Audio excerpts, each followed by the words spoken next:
I'm tired, Ryan. I'm exhausted, Hills. Think I might quit, man. Not sure how much more I have left in the tank. Sound familiar? Yeah, I get it, guys. It's demoralizing to prospect for days, weeks, months, and all year and not get some wins, isn't it? Let's take a break from all the charts, the graphs, and the data, and let's talk about it.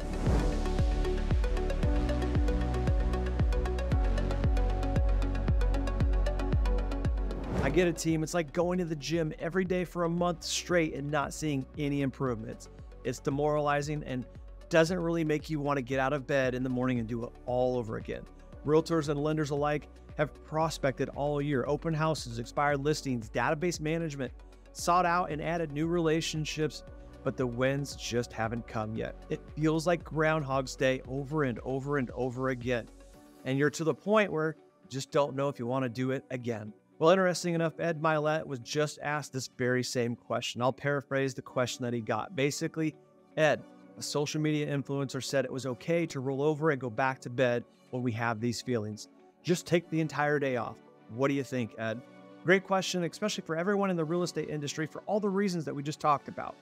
Ed's 20 to 30 minute response is money, and you should go and listen to the entire thing. And thank you to my friend and teammate Jody for sharing this with me. He starts with rest is important and should be honored and scheduled, but giving up and going back to bed isn't. When you break promises to yourself, you erode that internal self-confidence that's so requisite in becoming happy and successful. So no, don't pull the covers back over your head. I do not agree with that advice. I'm sure whoever this person is or these people are that are dispensing this advice are well-intended people, but they're just wrong about that. You should schedule your rest. You should not over-schedule like dummy I do all the time, but you should definitely keep the promises you make to yourself. Let me ask you a question. I want you to think about this very clearly just for a second. What if you committed to pick your children up from school? You probably do, many of you that have children. You said, I'll see you at 3 o'clock. And then just at some point during the day, you're just like, I don't have it. I don't want to do it. No way.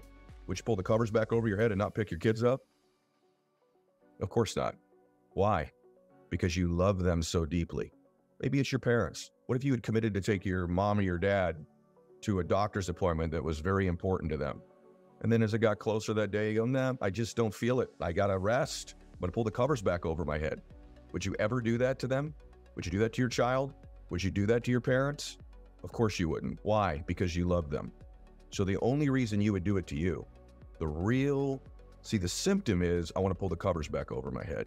The disease is, I don't love myself enough to treat myself with the respect and the love and the care that I would my children or my parents. That's the truth. That intention, that proclivity, that notion of giving in and breaking that promise with yourself, the root of it, that's the symptom. The symptom is fatigue. It's being down. It's being tired. It's not wanting to do your day. The disease is you don't love yourself enough to keep the promises you make to yourself. You would never do that to somebody you love.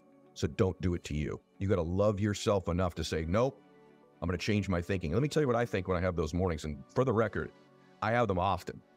I have them more than I should at this stage of my life. I have too many mornings where I wake up and I go, oh my gosh, I don't want to do this today. Maybe I can cancel a few of the meetings, right?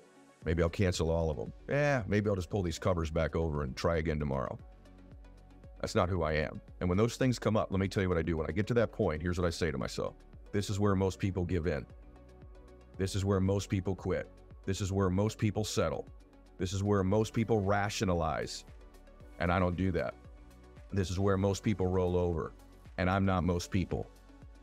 This is literally, Ed, where winning begins and losing ends. Or is this where losing begins, Ed Mylett, and winning ends? And winning's not going to end, and losing's not going to begin. And one of these little tiny decisions to give in, we know in our spirit and our heart, we've started to hurt our self-confidence. Self-confidence is a process of keeping the promises we make to ourselves. It's a reputation with ourselves that we can trust us. When we give ourselves our word, like we would to pick our kids up from school, or take our parents to a doctor's appointment, when we commit to us, it's not the meetings that you have that day that you've committed to them. That's not who you're canceling on. You're canceling on you. You committed to you that you would do that appointment. You committed to you that you would get up at a certain time. You committed to you you'd drink a certain amount of water. You committed to you you'd make a certain amount of contacts. You committed to you you'd do something in a given day. Don't break those commitments you make to yourself. Keep the promises that you make to yourself, because every time you do that, part of your spirit, part of you, part of who you're capable of becoming, dies with that decision out of weakness. Decide out of strength. And here's what you're going to find out. Once you get moving, once you get up, once you get in the flow, God sends you the energy you need. You're not going to die from overwork. You're not going to. But what you do need to do, this is an indication, maybe you need to get smarter about how you schedule your time. So many good nuggets in that, and that was only just a few minutes of the entire talk. Fatigue is the symptom. The disease is you don't love yourself enough to keep the promises that you made to yourself. Let that sink in for a minute. Write that on your mirror and stare at it every single day. Fatigue is the symptom. The disease is you don't love yourself enough to keep the promises that you made to yourself. Because this is either where losing begins and winning ends, or the opposite, where losing ends and winning begins. Our actions decide which one of those statements come to fruition. After all, confidence in our spirit is broken every time we break a commitment to ourselves. Confidence isn't lost overnight. It's eroded and ultimately lost one bad decision, one bad broken promise at a time. I don't know about you guys, but I'm going to be in that last 10% and enjoy the dogfight between the best of the best. And I want you guys there with me. Listen to the rest of the podcast, guys. The link will be in the comment section below. It's really, really good. And share this with someone that needs to hear it today. The simple act of sharing a positive message can go a long way. Look at this show. It started with Jody sharing this podcast with me. Last week, a top realtor called me basically in tears, thanking me for the grand interview. She had been running at a high level for years like Grant, but was close to hanging it up.